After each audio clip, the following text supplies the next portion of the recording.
Buenas tardes. Bueno, vamos con el tema 7 que he titulado La cuestión de Dios y la religión, para acabar este segundo bloque relativo a la cuestión filosófica de Dios.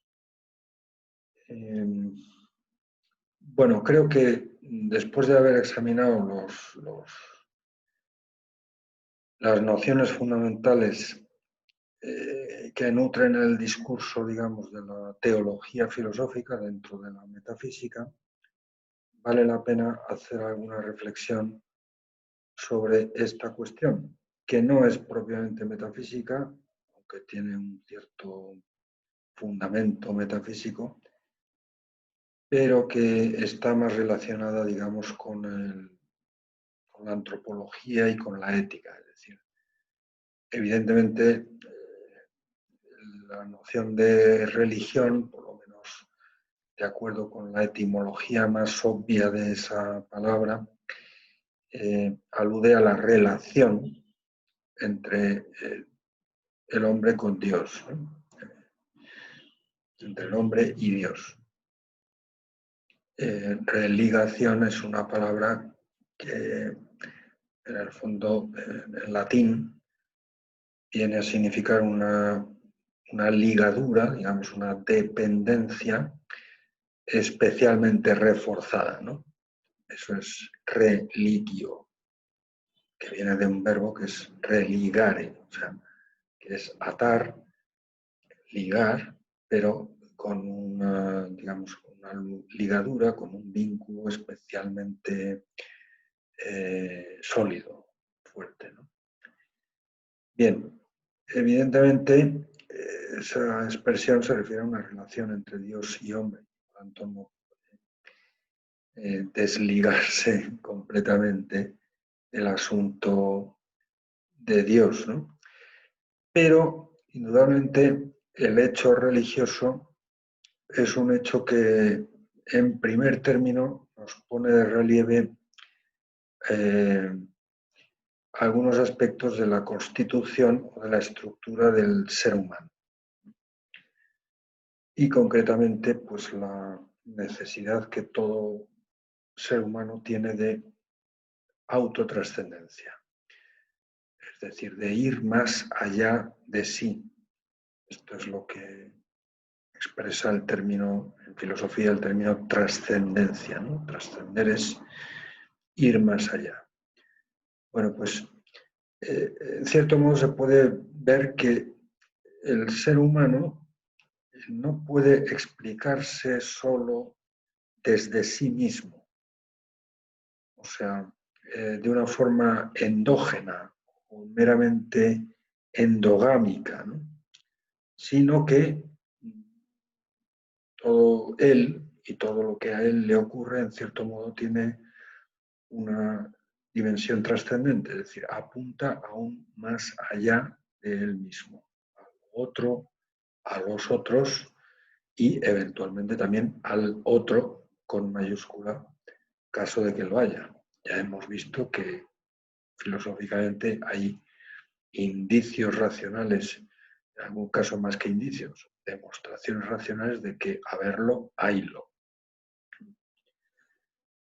Bien, pero efectivamente el hombre como ser vivo, y en cierto modo esto es lo que pone de relieve también la antropología filosófica, es un ser que está llamado a crecer y no puede crecer solamente desde sí, sino que tiene que crecer incorporando, incrementando su ser también con la relación que mantiene con lo otro, con los otros seres humanos y con el otro que es Dios, ¿no? Bien, ya digo que aunque evidentemente el concepto de religión no puede desligarse de un fundamento teocéntrico o teológico, dado que Dios es uno de los términos de esa relación, sin embargo, en primer lugar lo que pone de relieve es un aspecto de la estructura de la constitución humana, que es justamente esa incapacidad de crecer, y esto es lo propio de todo ser vivo, y el ser humano lo es, solamente, digamos, en una relación inmanente consigo mismo, ¿no? Bien.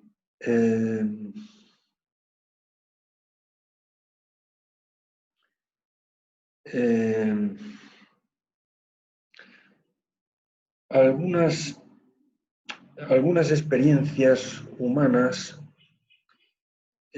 pueden servir, digamos, como de catalizador, como de motor o estímulo, ocasión, para que el ser humano se plantee esta cuestión de la autotrascendencia, ¿no? Y concretamente en términos religiosos.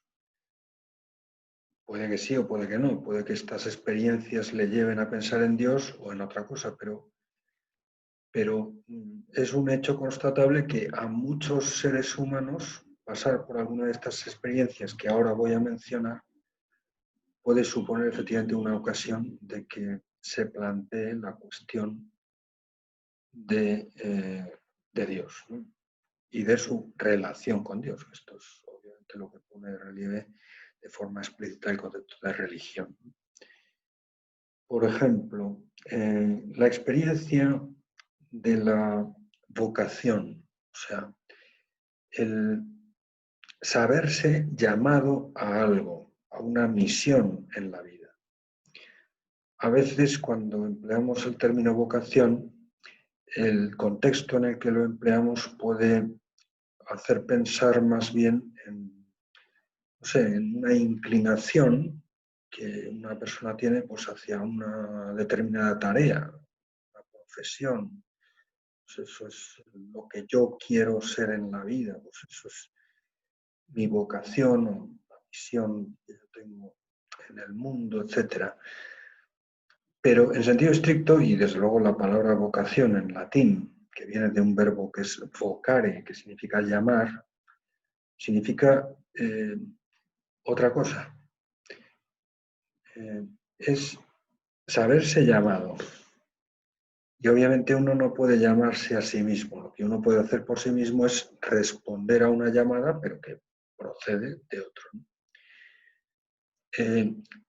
La vivencia a la que me refiero y que en algunos casos puede, ya digo, ocasionar que alguien se plantee la cuestión religiosa, tiene que ver con el saberse llamado a alguna tarea o alguna forma de vida respecto de la cual uno propiamente no se siente inclinado.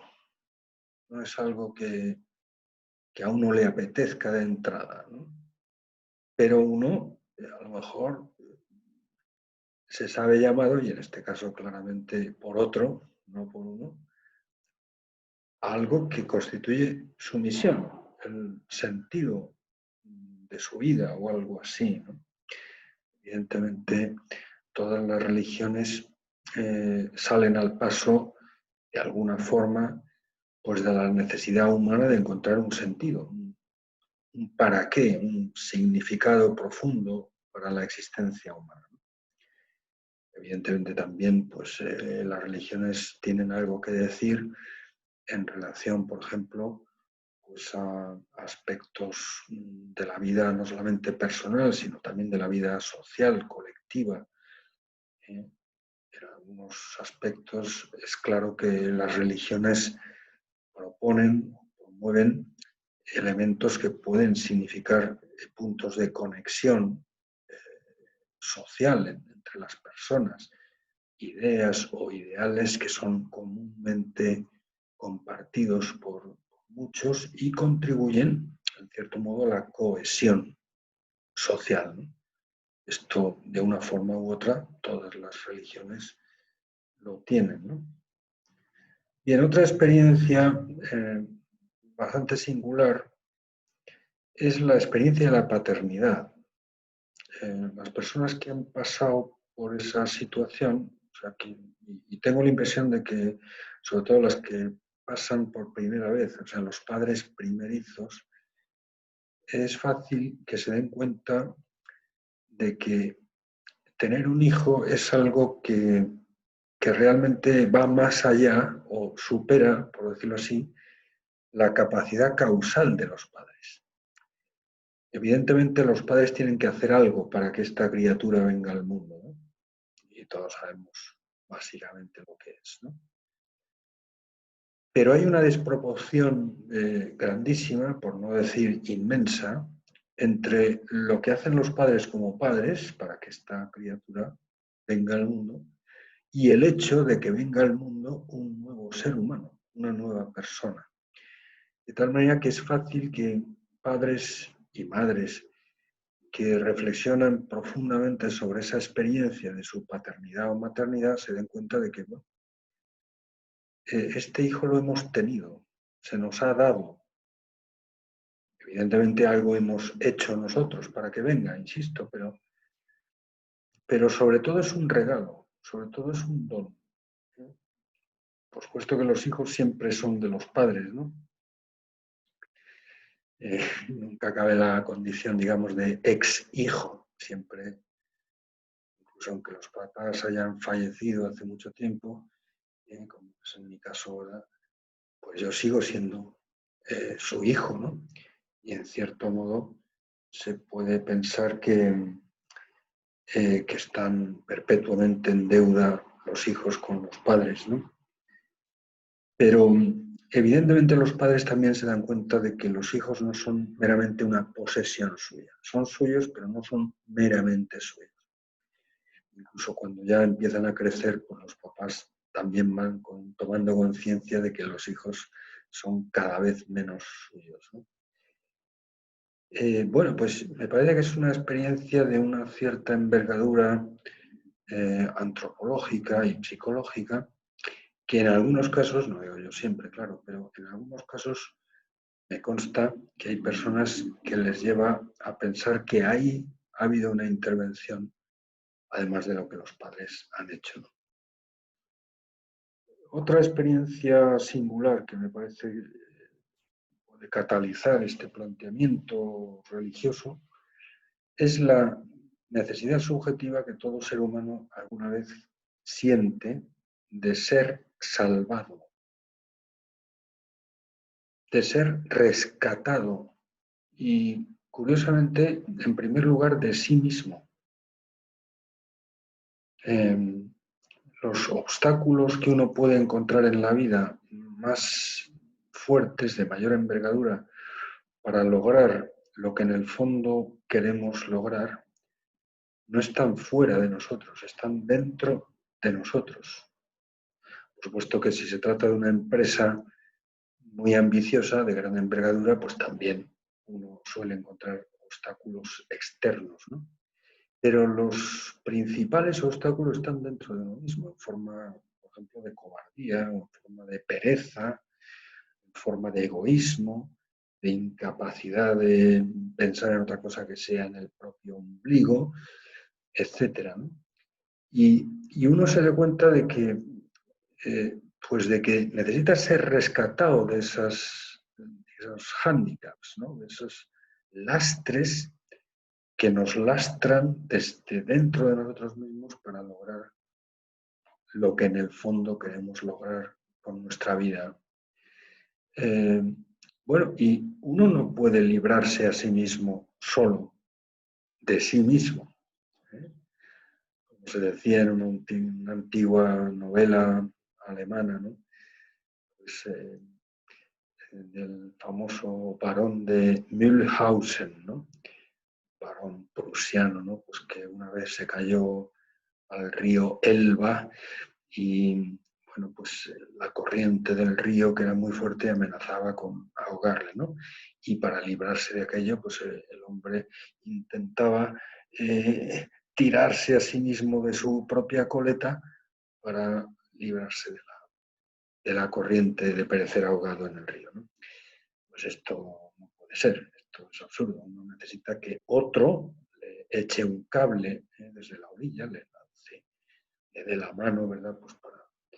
Pues de alguna forma todo ser humano también necesita de alguien, y además alguien que tenga un poder sobrehumano, que nos libre de esas esclavitudes que nos esclavizan, sobre todo desde dentro de nosotros.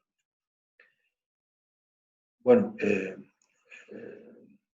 las religiones monoteístas, bueno, concretamente, no todas, sino el judaísmo y el cristianismo, pues tienen toda esta explicación del pecado original, que es una forma, en cierto modo, de racionalizar ese hándicap, digamos, ese peso muerto que hay dentro de cada ser humano, que lo llevamos, digamos, de fábrica. Es un pecado. Esto realmente es una de las cosas más misteriosas que tiene el judeocristianismo, ¿no? La propuesta de que hay un pecado que está en el origen de la humanidad, que se transmite por la biología, por los genes, por la generación, digamos, biológica, y que tenemos que penar personalmente quienes no lo hemos cometido personalmente. Esto, ya digo, es una de las propuestas más retadoras, más desafiantes que tiene el judeocristianismo. Y sin embargo, pues dentro del judeocristianismo eso a su vez da una serie de luces muy interesantes para tratar de comprender algunos aspectos de la existencia humana, por ejemplo, algunos a los que me acabo de referir, que sin tener en cuenta esa propuesta tan misteriosa serían todavía más misteriosos que ella misma, ¿no? Por ejemplo, esto, o sea, que el principal obstáculo para lograr lo que quiero soy yo. Bien, quizá entre otras también, obviamente, la experiencia del mal, ¿no? Es una experiencia que puede hacer pensar, y de hecho hace pensar muy profundamente, pues a muchas personas. Hay muchas personas que la existencia del mal lo que les lleva es a renegar de Dios, ¿no? Pero también hay personas, y yo conozco bastantes, que pensando a fondo sobre la realidad del mal, sobre todo eso que algunos filósofos han llamado el mal radical, el mal más auténtico, o sea, no el mal que consiste en un fallo técnico, ¿no? O que algo me sabe mal, que algo no me gusta, etcétera, ¿no? Sino el mal de la mala voluntad, ¿no? El mal con el que alguna vez nos confrontamos al darnos cuenta de que alguien nos quiere mal, o sea, alguien tiene mala voluntad, es malévolo hacia nosotros, ¿no? Entonces, ante esas experiencias que son realmente también muy desafiantes, ¿no? Pues ya digo, uno puede pensar que hay ciertas formas de mal que son malas sin ningún tipo de, digamos, de restricción, ¿no? O sea, son completamente malas. No son simplemente malas de forma relativa, según y cómo, porque ahora no me viene bien o porque no me gusta, sino que es mal en sentido absoluto. Bueno, pues igualmente eso no tendría ningún sentido si no fuese frente a una instancia absoluta, solamente frente a una instancia absoluta, frente a una voluntad absolutamente benevolente, que es la voluntad de Dios, tiene sentido que algo sea absolutamente malo. O dicho a la inversa, si Dios no existiese, el mal siempre sería relativo, siempre sería un mal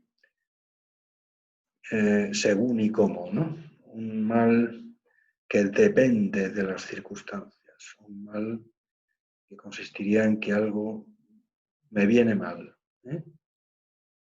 Pero algunas veces, no siempre, pero algunas veces sí que tenemos experiencia de formas de mal sin restricción, o sea, categóricas, absolutas. Esto es radicalmente mal.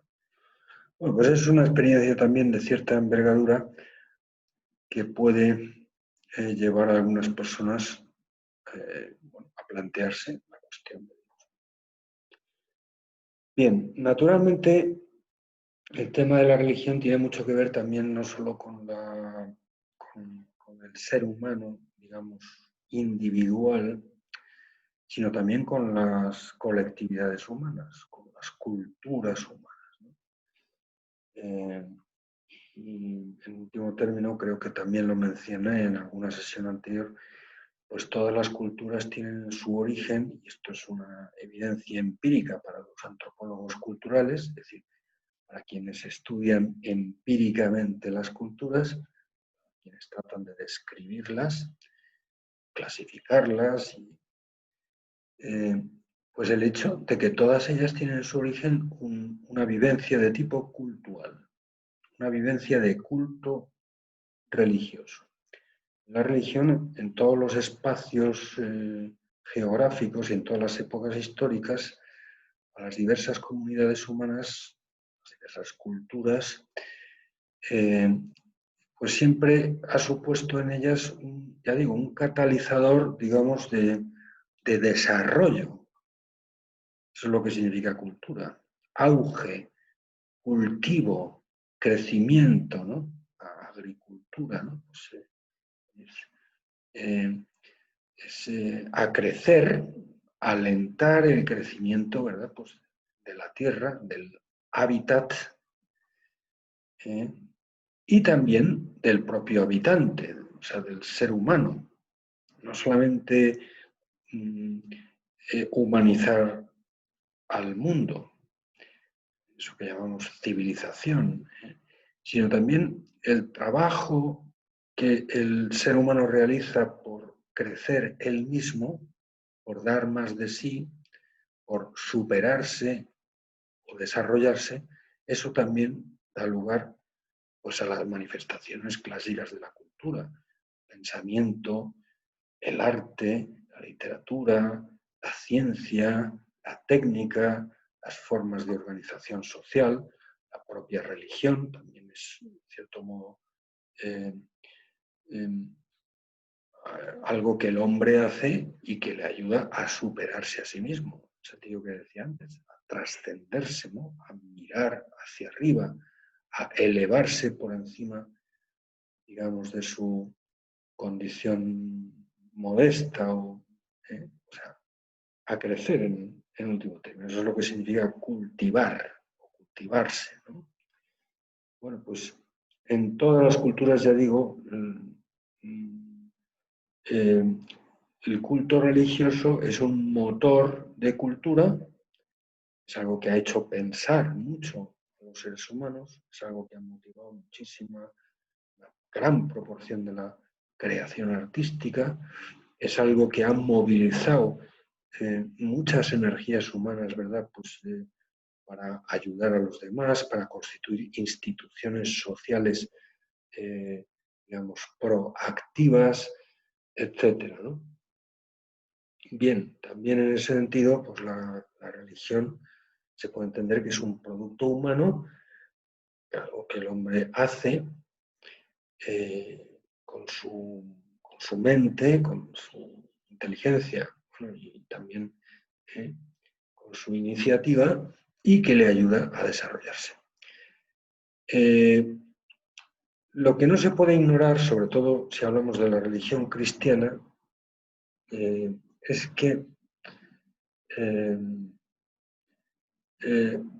y en esto sí que se puede encontrar una cierta singularidad respecto a otras religiones, es el hecho de que el cristianismo tiene una peculiar autoconciencia de sí mismo, de verse, por decirlo así, no solamente a la iniciativa humana por buscar a Dios y en el sentido trascenderse y elevarse por encima de su, digamos, de su condición, el ser humano, ¿no? Sino que se remonta o se remite el cristianismo más bien a una iniciativa de Dios, no a una iniciativa del hombre por buscar a Dios, sino a la iniciativa que Dios ha tenido de salir al encuentro del ser humano. Esto es lo que significa la figura de Jesucristo en el cristianismo, ¿no? Es Dios hecho hombre, es el Emmanuel, es Dios con nosotros. Es Dios que se ha aproximado tanto al ser humano que se ha hecho uno de nosotros, pues para ayudarnos, para levantarnos hacia arriba y, por supuesto, también para salvarnos, en el sentido que decía antes, y para hablarnos. Es el verbo hecho palabra. O sea, perdón, el verbo, que es palabra, hecho carne. Este es el misterio central del cristianismo. Que Dios, sin dejar de ser Dios, en un momento dado de la historia, en el momento central de la historia, el momento que divide la historia en dos, antes de eso y después de eso, ¿no? Pues efectivamente comenzó también, sin dejar de ser Dios, comenzó a ser uno de nosotros. Ese es Jesús, el Cristo, ¿no? Bueno, pues plenamente hombre y plenamente Dios. Y justamente por esa doble condición, capaz de, digamos, de establecer el puente o de reanudar la relación entre Dios y el hombre que había quedado rota por el pecado original. En el fondo, esto es una singularidad del cristianismo. El cristianismo, por supuesto que todas las religiones tienen pues un credo, o sea, una fe, una propuesta intelectual, algo que se propone a los seguidores de esa religión para que lo crean. Naturalmente también hay en todas las religiones pues un cierto contenido moral, o sea, una propuesta de vida. Se supone que los seguidores de una determinada religión pues no se comportan de cualquier manera, sino de unas maneras y no de otras, etcétera. Eso es la moral, ¿no? Y luego, por supuesto, en todas las religiones hay un elemento cultural, un conjunto de ritos, liturgias, es decir, de gestos y palabras que el hombre hace que pueden establecer esa comunicación con Dios, ¿no? Bueno, esos tres elementos esenciales de toda religión, el credo, el elemento intelectual, digámoslo así, la moral y el culto, ¿no? En el cristianismo, por supuesto, existen los tres, pero lo más enfático es el credo. O sea, es una serie de cosas que el creyente cristiano sabe ciertamente por fe, porque las cree, ¿no? Pero las sabe. Y esto es muy importante. Hay otras religiones en las que quizá lo más enfático es el elemento moral, puede ser, por ejemplo, el Islam, ¿no? O sea, lo esencial del Islam son los 5 preceptos que todo creyente musulmán, pues a lo largo de su vida tiene que vivir. Y hay otras religiones en las que quizá lo más enfático es el elemento cultural. Especialmente en el hinduismo esto es visible, ¿no? Es una religión completamente ritual, ¿no? Por supuesto que en el cristianismo también hay moral y también hay ritos, ¿no? Liturgia. Pero ya digo que lo esencial es... bueno, en ese sentido, el tema de la verdad en el cristianismo es especialmente importante. Y esa es la razón por la cual algún teólogo, concretamente un alemán que se llama Romano Guardini, dijo que el cristianismo no es una religión, sino una revelación.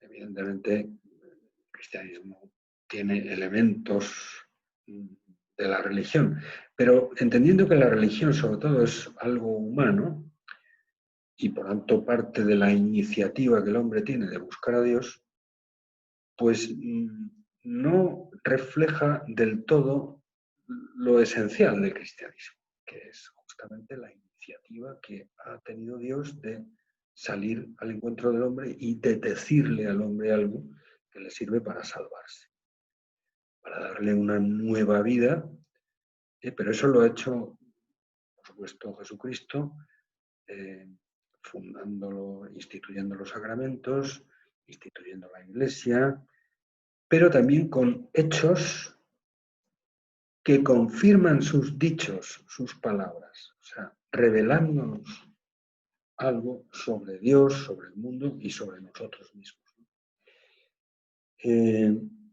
Bien,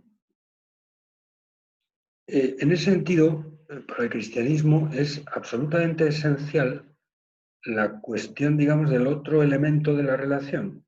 No solamente el hombre, sino sobre todo Dios. O sea, incluso lo que el hombre hace, siguiendo su iniciativa por buscar a Dios, tiene valor en la medida en que eso satisface también al otro término de la relación, a Dios. Lo importante del cristianismo es que la religión sea verdadera. No basta con que sea, por decirlo así, una verdadera religión, sino que hace falta que sea la religión verdadera. Verdadera religión lo es toda la que tiene esos tres elementos esenciales: un credo, una moral y un culto. Pero además, una religión que además de ser verdaderamente religión es la religión verdadera, evidentemente no lo puede ser cualquier religión, sino solamente aquella que cumple de una manera satisfactoria o plenamente satisfactoria no solo la necesidad humana de autotrascendencia, sino también los requerimientos que vienen de la otra parte, es decir, de Dios. Y por eso el fundamento teocéntrico de la religión en el cristianismo es absoluto, o sea, absolutamente decisivo.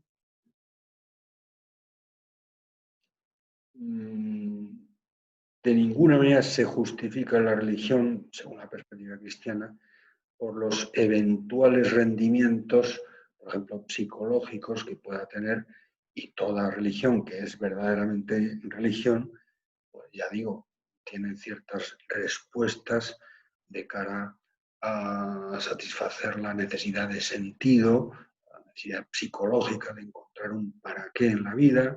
Todas las religiones, evidentemente, de una forma o de otra, mejor o peor, pero también responden a una necesidad, digamos, sociopolítica de cohesión entre los seres humanos, pero el cristianismo de ninguna manera se justifica solo ni principalmente por esos rendimientos. Sobre todo, lo que le importa es la cuestión de la verdad de la religión. Y en ese sentido el fundamento teocéntrico es clarísimo. Y desde esa otra perspectiva, o sea, desde esa perspectiva, digamos, desde ese fundamento teocéntrico, incluso podríamos decir metafísico, se puede comprender también lo que tiene la religión de propuesta moral. O sea, hemos empezado analizando el aspecto antropológico de la religión, después nos hemos referido, sobre todo en el caso del cristianismo, al fundamento metafísico o teocéntrico, y quisiera terminar muy brevemente ya, porque no me queda mucho tiempo, y con alguna reflexión en torno al valor ético de la religión. Concretamente, Santo Tomás de Aquino propone que la religión es una virtud, o sea, es una respuesta moral virtuosa al acontecimiento ontológico de haber accedido al ser. En el fondo es la forma en la que el ser humano está llamado a corresponder a quien le ha dado el ser, y evidentemente con el ser todo lo que tiene, que sin ser no seríamos nada ni tendríamos nada, ¿no? Quien nos ha dado el ser, la existencia, quien nos ha creado, pues nos ha dado todo. Bueno, pues la actitud humana más razonable y más cuerda es saberse en deuda. Cuando uno constata que evidentemente uno no está en la existencia por méritos propios, digamos, por haberlo merecido, o porque uno, dicen en mi tierra los muchachos, pues se lo ha currado, ¿no? Se lo ha trabajado, ¿no? Hay veces que hay gente que dice por ahí que, bueno, que yo no le debo nada a nadie o que yo me he hecho a mí mismo. las cosas en ciertos contextos se puede entender lo que significan, pero en sentido estricto son una solemne estupidez, vamos, aunque lo diga gente que no es estúpida. Pero si lo dicen realmente convencidos de lo que dicen, probablemente no están pensando mucho en lo que dicen. Eso es una solemne estupidez. Nadie se ha dado el ser a sí mismo, y nadie se ha hecho ser a sí mismo, y por supuesto quien tiene la sensación de que no le debe nada a nadie, de quien no está en deuda con nadie, esa persona está fuera de la realidad, ¿no? Está en una especie de fantasía completamente onírica. Bueno, pues al constatar esto, efectivamente, puede surgir de forma muy espontánea y natural la necesidad de buscar a quién agradecer ese don de la existencia, por supuesto, si uno considera que eso es una cosa buena, ¿no?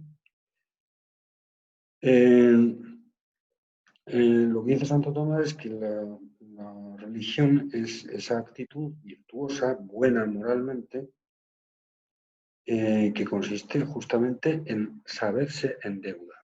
El saberse en deuda tiene fundamentalmente dos formas, ¿no?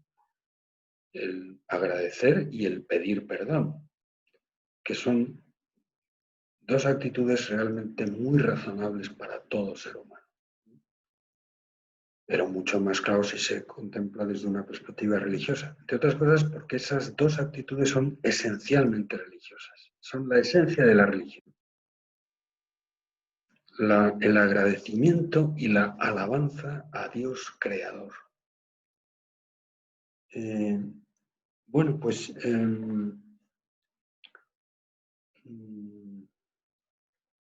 dice Santo Tomás que la religión es una parte subjetiva de la virtud de la piedad, que es una virtud más amplia, y que se refiere al homenaje debido a nuestras raíces, a las raíces de nuestro ser.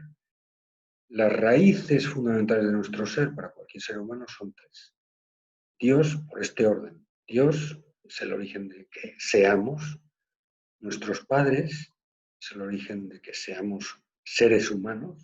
Eso es lo que nos ha transmite la generación biológica, es la especie de los padres, se la transmite a los hijos. Y la patria, digamos, el entorno civil suprafamiliar en el que nosotros hemos aprendido, por ejemplo, la lengua materna, ciertos usos y costumbres, ciertos modos de pensar y de vivir, la cultura en sentido amplio, ¿no? Bueno, pues evidentemente por ese orden son tres fuentes, tres raíces de las que dependemos y con respecto a las cuales siempre estaremos en deuda. Es decir, nunca podremos devolver a nuestros padres, a la patria o a Dios todo lo que de ellos hemos recibido. Y en ese sentido dice también Santo Tomás que la religión es una, en general la piedad, ¿no? La religión es un aspecto de la piedad, junto con digamos, el homenaje a los padres y el patriotismo, ¿no? O sea, el agradecimiento a la patria, ¿no? Pues dice también que la religión es, perdón, que la piedad, que en el fondo engloba esas tres raíces de lo que somos, es una parte potencial de la justicia, es decir, como una justicia en potencia. Nosotros nunca podemos saldar la deuda, y esto es lo que requeriría una justicia perfecta, ¿no? Dar a cada uno lo suyo, devolver equitativamente lo que hemos recibido. Bueno, pues nunca podremos ser equitativos con la patria, con los padres y mucho menos con Dios, ¿no? Aunque nos pasamos toda la vida tratando de agradecerles, nunca les agradeceríamos suficiente lo que han hecho por nosotros. Bueno, pues no puede haber equidad, no puede haber débito estricto, digamos, en la correspondencia con esas raíces de las que dependemos siempre y completamente, pero sí que es justo al menos reconocer esa deuda y rendir el homenaje de alabanza a Dios. Muy bien, pues con esto terminamos el bloque segundo de la materia, es decir, el relativo a la cuestión filosófica de Dios. Queda un tema, que es el tema 8, que he titulado Las nociones de Dios y de verdad están esencialmente vinculadas, pero no voy a hacer un vídeo específico sobre eso porque voy a dejar un texto de Robert Spemann, al que me he referido también de alguna forma en el vídeo que hice de presentación de este segundo bloque. Y es un trabajo que traduje de Spemann hace años que se titula ¿Por qué, si Dios no existe, no podemos pensar en absoluto?